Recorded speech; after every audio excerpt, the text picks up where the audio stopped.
Hello everyone, मैं संजीव राणा आपके लिए 9th क्लास का साइंस में केमिस्ट्री का 3rd चैप्टर परमाणु एवं अणु लेके आ चुका हूँ। तो इसके अंदर हम देखते हैं और आगे पढ़ते हैं। ठीक है, तो ये परमाणु एवं अणु हिंदी मीडियम से है।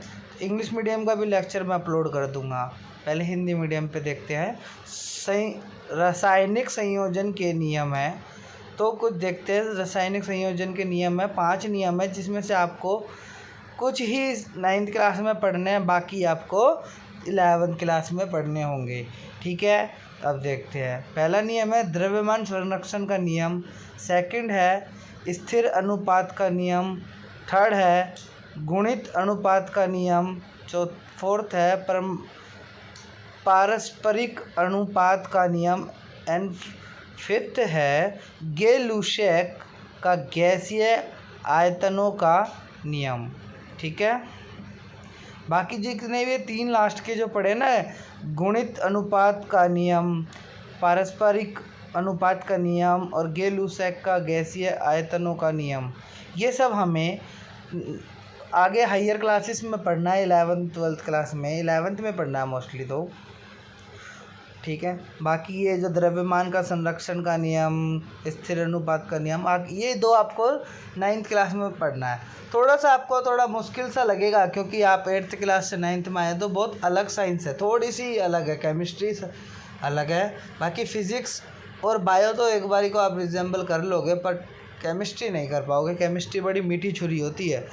केमिस्ट्री और बायो दिखने में बड़ी आसान है। बहुत से बच्चे बोलते हैं कि इनको रट लो काम चल जाता है, बट ऐसा कुछ भी नहीं है। साइंस बड़ी इंटरेस्टिंग सब्जेक्ट है अगर हम उसको समझ के पढ़े तो।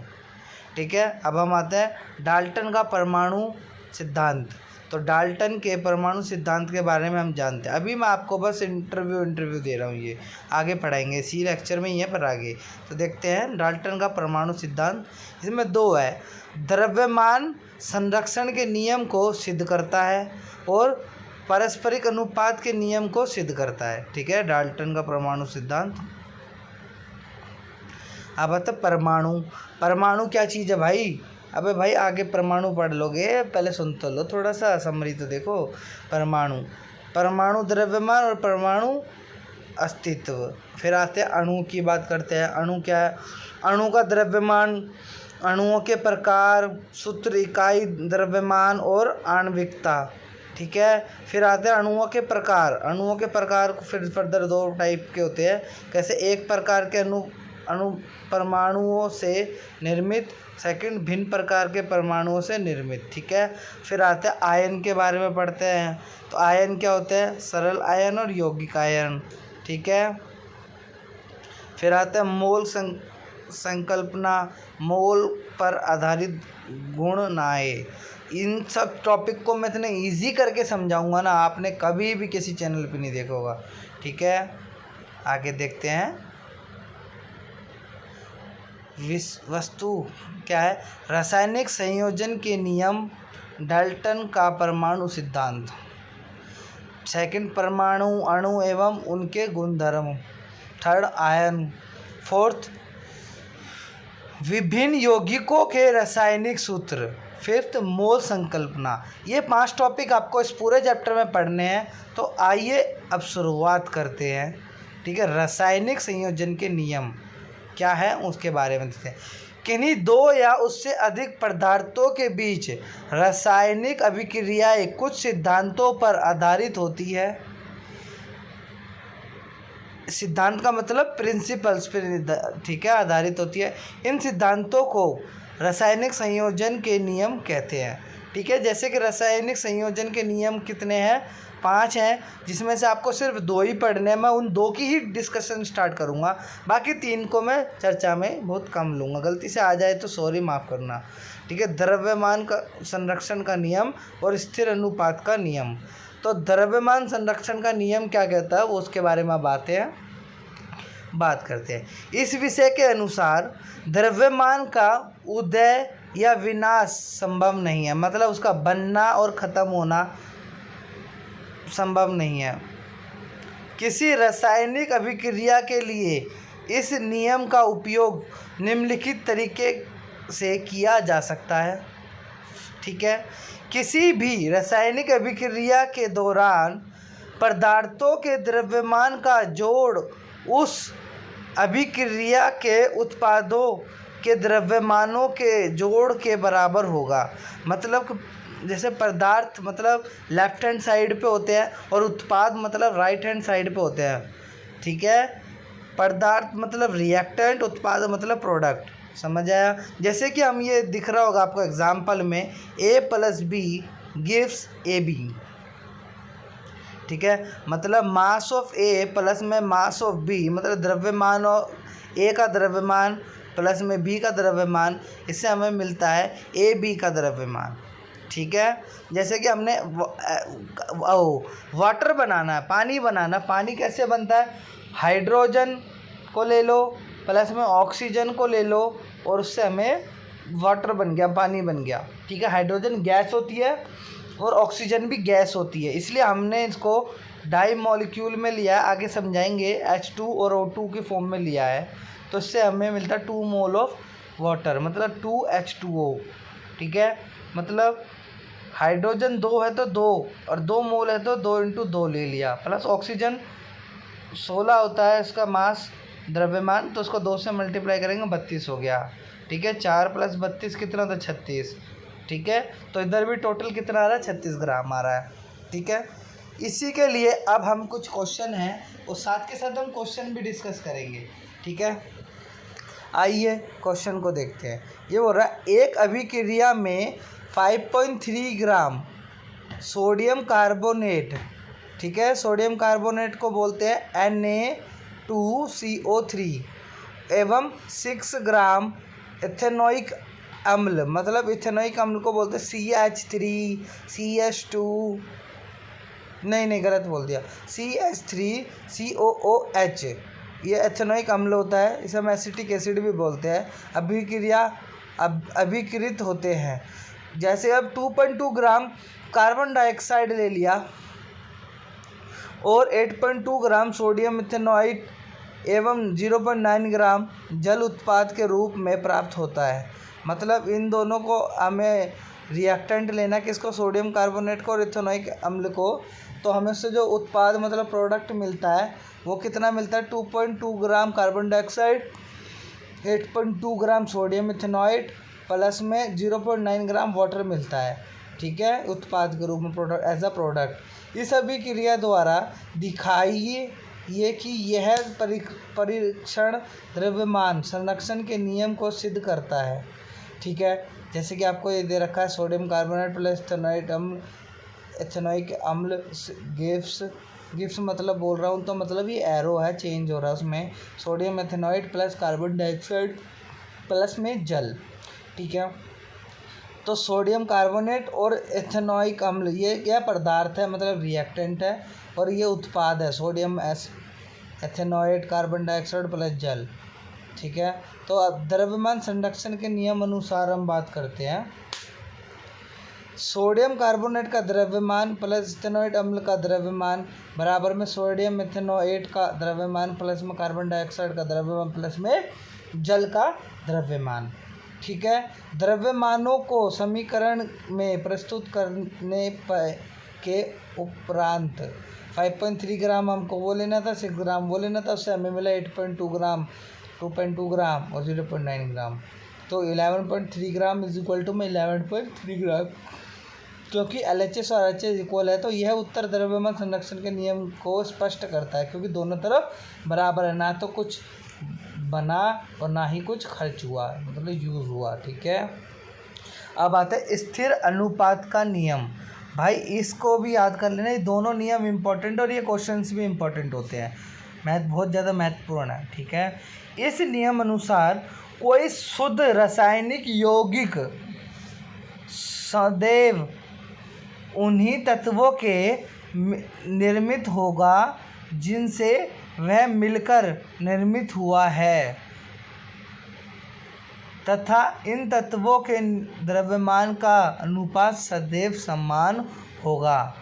फिर चाहे यह यौगिक किसी भी स्थान से प्राप्त में भटक गया था। आगे बढ़ते हैं। स्थिर अनुपात का नियम। इस नियम अनुसार कोई शुद्ध रासायनिक यौगिक सदैव उन्हीं तत्वों से निर्मित होगा जिससे वह मिलकर निर्मित हुआ है, तथा इन तत्वों के द्रव्यमान का अनुपात सदैव समान होगा, फिर चाहे यह यौगिक किसी भी स्थान से प्राप्त किया गया हो अथवा निर्माण किसी भी पद्धति द्वारा किया गया हो। जैसे कि 18 ग्राम वाटर ले लिया तो उसमें 16 ग्राम ऑक्सीजन है और 2 ग्राम हाइड्रोजन है, ठीक है, तो 2/16 हो जाएगा, तो 1/8 हो गया। मतलब अब देखते हैं 36 ग्राम वाटर ले लिया तो मतलब 32 ग्राम ऑक्सीजन होगा और 4 ग्राम हाइड्रोजन होगा, 4/32 हो जाएगा। मतलब कि 9 ग्राम वाटर ले रहे हैं तो 8 ग्राम ऑक्सीजन होगा और 1 ग्राम हाइड्रोजन होगा, तो मतलब 1/8 हो जाएगा। समझ तो आ ही रहा होगा। तो ऊपर प्रस्तुत उदाहरण में वाटर के अलग अलग पानी के अलग अलग द्रव्यमान वाले पानी के नमूनों को लिया गया, पर उन सब में हाइड्रोजन तथा ऑक्सीजन की द्रव्यमानों का अनुपात सदा 1/8 ही निकला, ठीक है। तो ऐसे ही एक क्वेश्चन है, इसको देखते हैं। यदि हाइड्रोजन तथा ऑक्सीजन 1:8 के द्रव्यमान अनुपात अनुसार अभिकृत होकर जल का संचयन करते हैं, मतलब संचयन करते हैं, यदि जहां 3 ग्राम हाइड्रोजन गैस ली गई हो तब ऑक्सीजन का कितना द्रव्यमान इस हाइड्रोजन गैस से अभिकृत हो जल का संचयन करेगा, ठीक है। तो आगे हम बढ़ते हैं। Mass of hydrogen, mass of oxygen 1/8 है पर्सन अनुसार है जल के लिए, पर mass of hydrogen 3 gram person अनुसार दिया हुआ है, ठीक है। तो मास ऑफ हाइड्रोजन अपना मास ऑफ ऑक्सीजन = 1/8 लिया है, वह 1/8 लिया है, तो मास ऑफ ऑक्सीजन कितना आ जाएगा, 8 × 24 क्रॉस मल्टीप्लाई कर दो। मास ऑफ द्रव्यमान ऑक्सीजन के द्रव्यमान को 1 से गुना करो, 8 को 3 से गुना करो, ठीक है। तो द्रव्यमान ऑक्सीजन का कितना आ जाएगा, 24 ग्राम। ऑक्सीजन गैस का द्रव्यमान या 24 gram oxygen gas 3 gram hydrogen gas से अभिकृत हो 27 ग्राम जल का संचयन करेगी, ठीक है। ये क्वेश्चन बहुत इम्पोर्टेंट है, प्रैक्टिस कर लेने हैं। अब आते हैं हम डाल्टन का परमाणु सिद्धांत, ठीक है। रासायनिक संयोजन के नियम पर आधारित डाल्टन के परमाणु सिद्धांत द्रव्यमान संरक्षण की नियम तथा स्थिर अनुपात के नियम को सिद्ध करता है। डाल्टन के परमाणु सिद्धांत के महत्वपूर्ण अंश कैसे हैं, देखते हैं। ये 6 पॉइंट है, ये 6 में से आपको 6 के 6 याद करने हैं और बहुत ही ज़्यादा इम्पोर्टेंट है। डाल्टन के परमाणु सिद्धांत के महत्वपूर्ण अंश बोलते हैं इनको, ठीक है। सभी द्रव्य परमाणुओं से निर्मित होते हैं, ठीक है। परमाणु अविभाज्य सूक्ष्मतम कण होते हैं जो रासायनिक अभिक्रिया में ना तो उत्पन्न होते हैं ना ही उनका इसमें विनाश होता है। मतलब यह अंश द्रव्यमान संरक्षण के नियम को सिद्ध करता है, ठीक है। अब थर्ड पॉइंट पे हम आते, तीसरे पॉइंट पे, दिए गए तत्व के सभी परमाणुओं के द्रव्यमान एवं रासायनिक गुणधर्म समान होते हैं, ठीक है। और फोर्थ पॉइंट है, भिन्न भिन्न तत्वों के परमाणुओं के द्रव्यमान एवं रासायनिक गुणधर्म भिन्न भिन्न होते हैं। मतलब अलग अलग एलिमेंट होते हैं ना, जो उनके परमाणुओं के द्रव्यमान जो होते हैं, उनके एटॉमिक नंबर सबके अलग अलग होते हैं, उनके सबके गुणधर्म अलग होते हैं। जो पीरियोडिक टेबल के अंदर आपको एलिमेंट दिखते हैं ना, तत्व दिखते हैं, उनके सबका अपना अलग अलग नेचर होता है, सबकी अलग अलग केमिकल प्रॉपर्टी होती है, ठीक है। सबका अपना अपना द्रव्यमान होता है, ठीक है। पांचवा पॉइंट है, भिन्न भिन्न तत्वों परमाणु परस्पर छोटी पूर्ण संख्या के अनुपात में संयोग कर यौगिक का निर्माण करते हैं। यह अंश स्थिर अनुपात के नियम को सिद्ध करता है, ठीक है। किसी भी यौगिक में परमाणुओं की सापेक्ष संख्या एक प्रकार निश्चित होती है, ठीक है, यौगिक मतलब बात हो रही है कंपाउंड की। ठीक है भाई, अब बात करते हैं परमाणु, जो बार बार हम पढ़ रहे हैं इसमें परमाणु परस्पर वगैरह। अब हम बात करते हैं परमाणु की। आधुनिक परमाणु सिद्धांत के अनुसार परमाणु किसी भी तत्व का वह सूक्ष्मतम भाग है, वह छोटा सा छोटा भाग है जो किसी रासायनिक अभिक्रिया में बिना अपने रासायनिक एवं भौतिक गुणधर्मों को बदले उस अभिक्रिया में प्रयुक्त होता है। ठीक है, परमाणु तत्व के सूक्ष्मतम भाग हैं जिन्हें किसी भी शक्तिशाली सूक्ष्मदर्शी के से भी देखा नहीं जा सकता। ठीक है, नॉर्मली हम देख ही नहीं सकते भाई, किसी भी माइक्रोस्कोप को ही बोलते हैं हम सूक्ष्मदर्शी। ठीक है, सबसे सूक्ष्म हाइड्रोजन परमाणु की परमाणु त्रिज्या, ये याद कर लेना। ये MCQ आते हैं ना, जो ऑप्शन वाले क्वेश्चन होते हैं उनमें पूछे जाते हैं। आजकल आपका ट्रेंड वही आ रखा है। ठीक है, तो उसकी रेडियस पूछा, त्रिज्या कितनी होती है 0.3 × 10⁻10 मीटर। ठीक है, या 0.037 नैनोमीटर। NM का मतलब होता है नैनोमीटर। 1 नैनोमीटर के अंदर 10⁻⁻10 मीटर होता है, वो -9 मीटर होता है, इसमें मिस प्रिंट है। ठीक है, अब आते हैं IUPAC। ये क्या है, इसकी फुल फॉर्म पूछी जाती है आपसे एग्ज़ाम में। तो IUPAC तो international union of pure and applied chemistry है। भाई आप 11वीं क्लास में जैसे ही एंटर करते हो, अब गलती से आपने साइंस ले ली, मैं तो चाहता हूँ कि आप साइंस ज़्यादा से ज़्यादा बच्चे साइंस ले। ठीक है, पर फिर भी अगर आप साइंस नहीं लेना चाहते तो कोई बड़ी बात नहीं है, साइंस वाले कुछ ज़्यादा वो नहीं होते। फिर भी गलती से आपने साइंस ले ली तो आपको ये फर्स्ट चैप्टर में पढ़ने को मिल जाएगा। ठीक है, तो द्वारा ये international union of pure and applied chemistry द्वारा स्वीकृत तत्वों के चिन्ह है। जैसे एल्युमिनियम का चिन्ह क्या है, Al है। आर्गन का चिन्ह क्या है, Ar है। बैरियम का चिन्ह क्या है, Ba है। कैल्शियम का चिन्ह क्या है, Ca है। क्लोरीन का चिन्ह क्या है, Cl है। कोबाल्ट का क्या है, Co है। लेड का क्या है, Pb है। कॉपर का क्या है, Cu है। फ्लोरीन का क्या है, F है। गोल्ड का क्या है, Au है। हाइड्रोजन का क्या है, H है। आयोडीन का क्या है, I है। आयरन का क्या है, Fe है। सल्फ़र का क्या है, S है। नाइट्रोजन का क्या है, N है।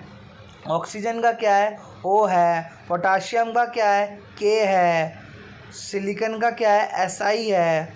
सोडियम का क्या Na है। सिल्वर का क्या है, Ag है। जिंक का क्या है, Zn है।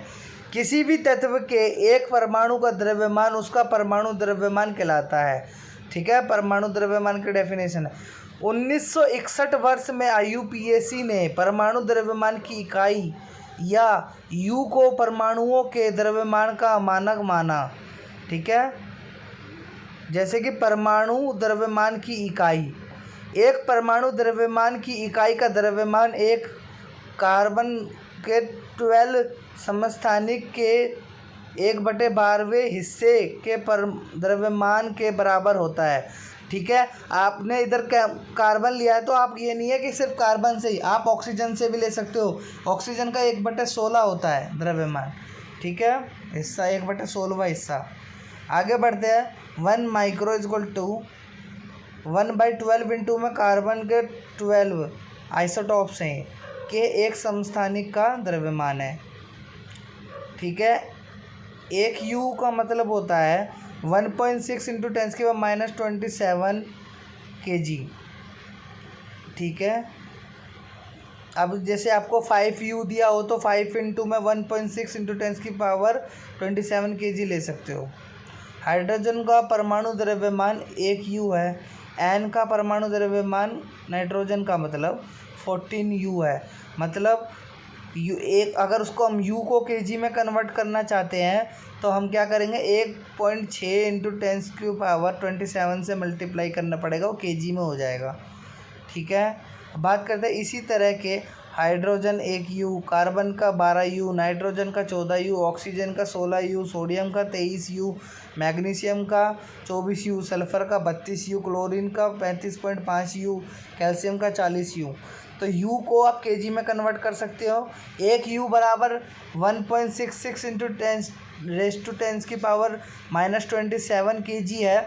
तो जितना भी यू दिया हुआ है 12 यू है तो 12 गुना में 1.66 गुना में 10⁻⁻27 आ जाएगी। इससे मल्टीप्लाई कर दो। परमाणु किस प्रकार अस्तित्व में रहते हैं उसके बारे में देखते हैं।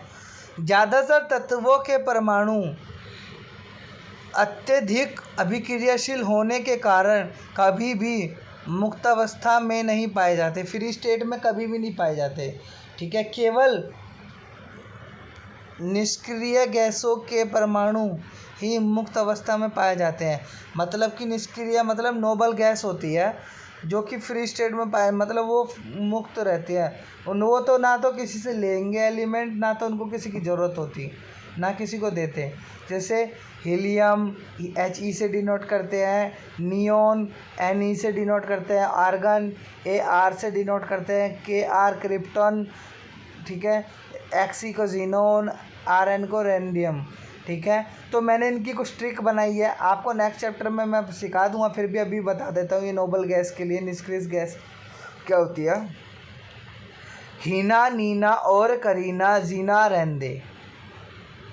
ठीक है, मतलब निष्क्रिय गैसों के परमाणुओं को छोड़ अन्य ज़्यादातर तत्व वो के परमाणु या दो अणुओं का निर्माण करते हैं या फिर आयन के रूप में पाए जाते हैं। अब बात करते हैं परमाणु की, मतलब आवेशित। ठीक है, आयन और अणु के बारे में बात करते हैं, आवेशित या आवेश रहित।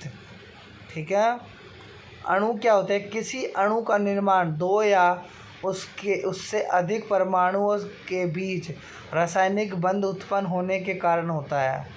ठीक है, उनके केमिकल बॉन्डिंग के कारण होता है। ठीक है, अब बात करते हैं अणु। भैया परमाणु जो होते हैं ना, परमाणुओं को जोड़ जोड़ के हम बनाएंगे तो अणु बनता है। जैसे कि दीवार बनती है वो ईंटों से बनती है।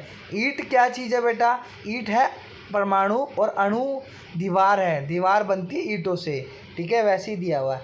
अणु तत्वों को छोड़ किसी भी पदार्थ की वह सूक्ष्मतम इकाई है जो स्वतंत्र रूप से रह सकता है और यह उस पदार्थ के सारे गुणधर्मों को प्रदर्शित कर सकता है। जैसे कि H2O अणु जल की संपूर्ण गुणधर्मों को प्रदर्शित कर सकता है।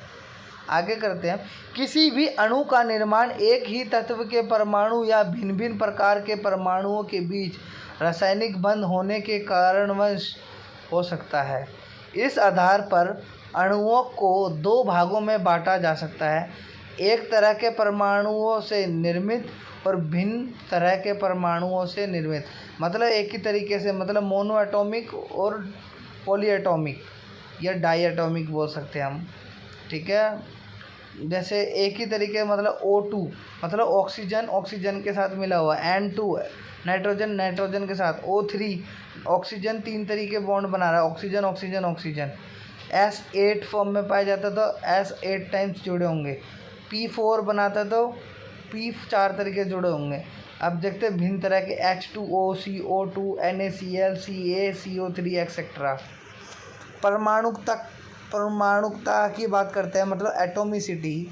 किसी एक अणु में उपस्थित परमाणुओं की संख्या को परमाणुकता कहते हैं। इंपॉर्टेंट है ये, कमेंट करना। आपको मैं अच्छे से और ये तो अच्छे से समझा ही रहा हूँ, और भी अच्छे से रिटर्न में बताऊँगा।